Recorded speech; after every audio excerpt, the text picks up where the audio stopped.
بسم اللہ الرحمن الرحیم۔ اللہ تبارک و تعالیٰ کے نام سے شروع جو بڑا مہربان اور نہایت رحم کرنے والا ہے۔ ناظرین محترم، رات گزر گئی تو صبح ان مقدس سروں کو نیزوں پر اٹھایا گیا، اونٹوں کی سواریوں پر مقدس بیویوں کو بٹھایا گیا اور یہ لٹا پٹا سارا قافلہ سوئے کوفہ کی جانب روانہ ہو گیا۔ ظالم یزیدی اس قافلے کو لے کر کوفہ کی طرف روانہ ہو گئے۔ رات کو ابن سعد لعین کے لشکر میں سے کسی نے چاہا کہ حضرت امام زین العابدین رضی اللہ تعالیٰ عنہ کو بھی شہید کر دیا جائے، لیکن ابن سعد ملعون نے کہا کہ یہ بیمار بچہ ہے، اسے چھوڑ دوں۔ اور مشیت الہی بھی یہی تھی کہ کوئی سادات میں سے ضرور موجود ہونا چاہیے جس نے سب کچھ اپنی آنکھوں سے دیکھا ہو اور وہ حالات کا عینی شاہد ہو۔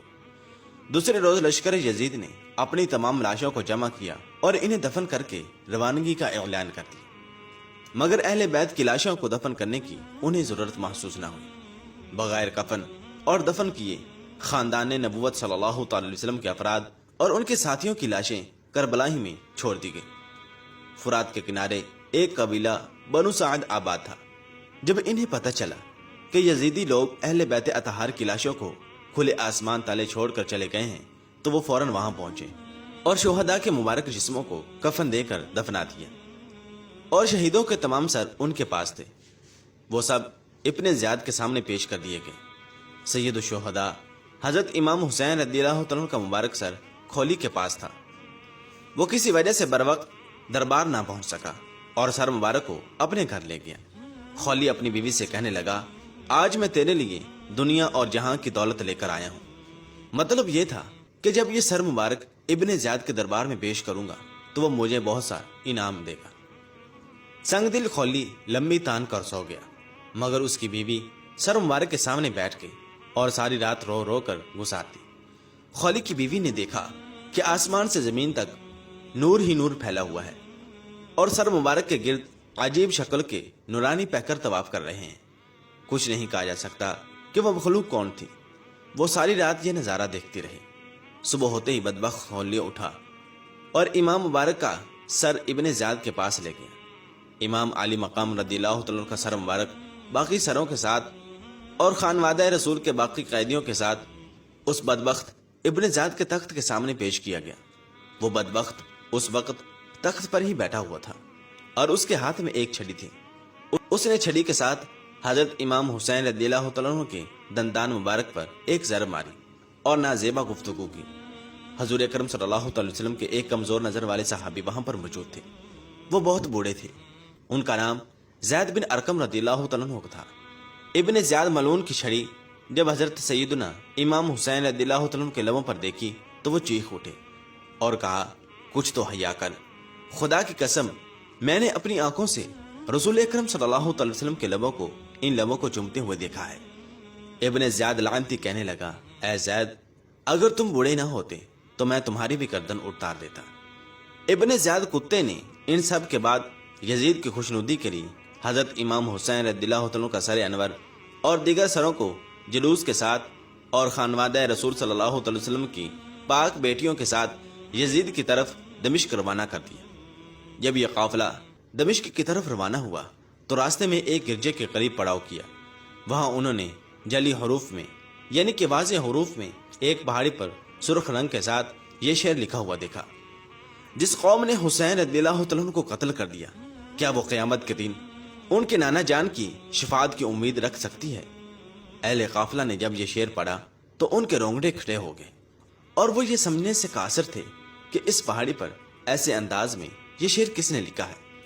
ابھی وہ حیران و پریشان ہو رہے تھے کہ قریبی گرجے سے ایک پادری ان کے پاس آیا تو اہل قافلہ نے اس کی آمد کو غنیمت جانا اور اس سے پوچھا کہ یہ شعر اس پہاڑی پر کس نے لکھا ہے اور یہ کب سے لکھا ہوا ہے۔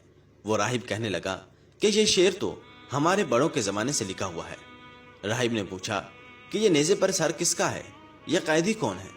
راہب کو بتایا گیا کہ یہ سر مبارک حضرت امام حسین رضی اللہ تعالیٰ عنہ کا ہے اور یہ بیویاں حضور اکرم صلی اللہ علیہ وسلم کی بیٹیاں ہیں۔ وہ راہب کام اٹھا۔ 10,000 دینار کے بدلے میں اس راہب نے ایک رات کے لیے اس قافلے سے حضرت امام حسین رضی اللہ تعالیٰ عنہ کا سر لیا۔ چنانچہ قافلے نے ایک رات کے لیے وہیں پڑاؤ کیا۔ راہب نے اپنا گھر خالی کروا کر پاک بیبیوں کو وہاں ٹھہرایا اور خود سر مبارک کو ایک دھوئے ہوئے پاک تشت میں رکھ کر خود اس کے سامنے بیٹھ گیا۔ خیر، یہ ایک الگ واقعہ ہے کہ کیسے اس راہب نے پاک بیبیوں اور مبارک سر کی خدمت کی، جو یہاں بیان کرنا مقصود نہیں۔ بہرحال ناظرین محترم، صبح ہوتے ہی یہ قافلہ دوبارہ روانہ ہوا، اور جب یہ قافلہ یزید کے دربار پہنچا تو وہ پہلے سے ہی اس قافلے کا منتظر تھا۔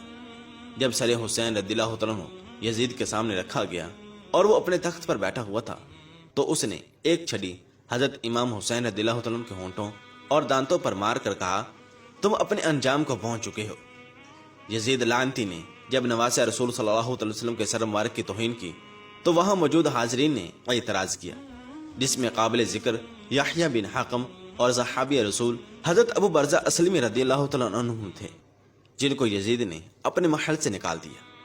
اس کے بعد دختر سیدہ کائنات حضرت زینب رضی اللہ تعالیٰ عنہ نے ایک تاریخ ساز خطبہ یزید کے دربار میں دیا، جس سے وہاں موجود لوگوں کے دل لرز اٹھے۔ یزید جب پشیمان ہوا تو اس نے قافلے کو قید میں ڈال دیا۔ قید سے رہائی کے بعد یہ قافلہ جب مدینے پہنچا تو وہاں کے لوگوں نے چیخو پکار کی۔ ناظرین گرامی، سید الشہداء کے مبارک سر کے بارے میں 5 روایات ملتی ہیں کہ وہ کہاں اور کس نے دفن کیا۔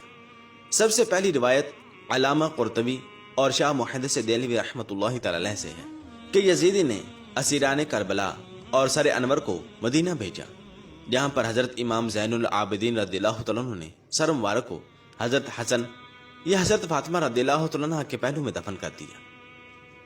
دوسری روایت میں ابو ریحان البیرونی کہتے ہیں کہ اسیران کربلا نے 40 روز کے بعد کربلا واپس آ کر سر مبارک کو جسم مبارک کے ساتھ ملا کر دفن کیا۔ تیسری روایت یہ ہے کہ یزید کے حکم پر سر امام حسین رضی اللہ تعالیٰ عنہ کو ہر شہر میں لے جایا گیا۔ اسقلان پہنچا تو وہاں کے امیر نے اسے دفن کر دیا۔ چوتھی روایت یہ ہے کہ اسقلان میں جب فرنگیوں کی حکومت قائم ہوئی تو 548 ہجری میں طلائع بن زریق نائب مصر نے اسقلان سے سر انور کو لیا اور مصر لے گیا۔ وہاں اس نے مشہد حسینی بنوا دی۔ اور علامہ ابن حجر رحمۃ اللہ تعالی علیہ فرماتے ہیں کہ سلیمان بن عبد الملک نے حضور اکرم صلی اللہ تعالی وسلم کو خواب میں دیکھا کہ آپ صلی اللہ تعالی وسلم اس کے ساتھ ملاطفت فرما رہے ہیں اور اس کو بشارت دے رہے ہیں۔ صبح اس نے حضرت امام حسن بصری رحمۃ اللہ تعالی علیہ سے اس کی تعبیر پوچھی۔ انہوں نے فرمایا، شاید تو نے حضرت محمد صلی اللہ علیہ وسلم کی آل کے ساتھ کوئی بھلائی کی ہے۔ اس نے کہا، ہاں، مجھے ایک بات یاد ہے، میں نے نواسہ رسول حضرت امام حسین رضی اللہ تعالیٰ عنہ کے سر مبارک کو خزانہ یزید میں دیکھا تو میں نے ان کو 5 کپڑوں کا کفن پہنایا اور میں نے اپنے ساتھیوں کے ساتھ ان پر نماز جنازہ پڑھی اور انہیں قبر میں دفن کر دیا۔ سلیمان بن عبد الملک کے بعد اس کے جانشین حضرت عمر بن عبد العزیز رحمۃ اللہ تعالی علیہ نے سر مبارک کو نکالا اور کربلا لے جا کر خود جسد مبارک کے ساتھ دفن کر دیا۔ ایک روایت یہ ہے کہ جب منصور ابن جمہور نے شام کو فتح کیا تو شہر میں داخل ہونے کے بعد وہ یزید کے خزانے والے کمرے میں گیا۔ وہاں پر اسے سرخ رنگ کی ایک ٹوکری ملی۔ منصور نے اپنے غلام سے کہا کہ اس ٹوکری کو حفاظت سے رکھو، کیونکہ یہ بنو امیہ کے قیمتی خزانوں میں سے ایک خزانہ ہے۔ لیکن جب اس کو تھوڑے عرصے کے بعد کھولا تو دیکھا کہ اس میں حضرت امام حسین رضی اللہ تعالیٰ عنہ کا نورانی سر موجود ہے، جس سے عطر کی خوشبو آ رہی تھی۔ اس نے اپنے غلام کو حکم دیا کہ ایک کپڑا لائے۔ اس نے سر مبارک کو اس کپڑے سے ڈھانپ دیا اور پھر کفن دینے کے بعد اس سر مبارک کو دمشق میں باب فرادیس کے پاس دفن کر دیا۔ اللہ و رسول عالم، اللہ تبارک و تعالی اور اس کے محبوب صلی اللہ تعالی علیہ وسلم زیادہ بہتر جانتے ہیں۔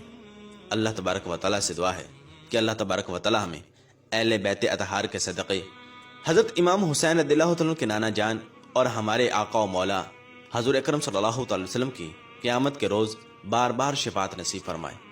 آمین بجاہ نبی الامین صلی اللہ تعالی علیہ وسلم۔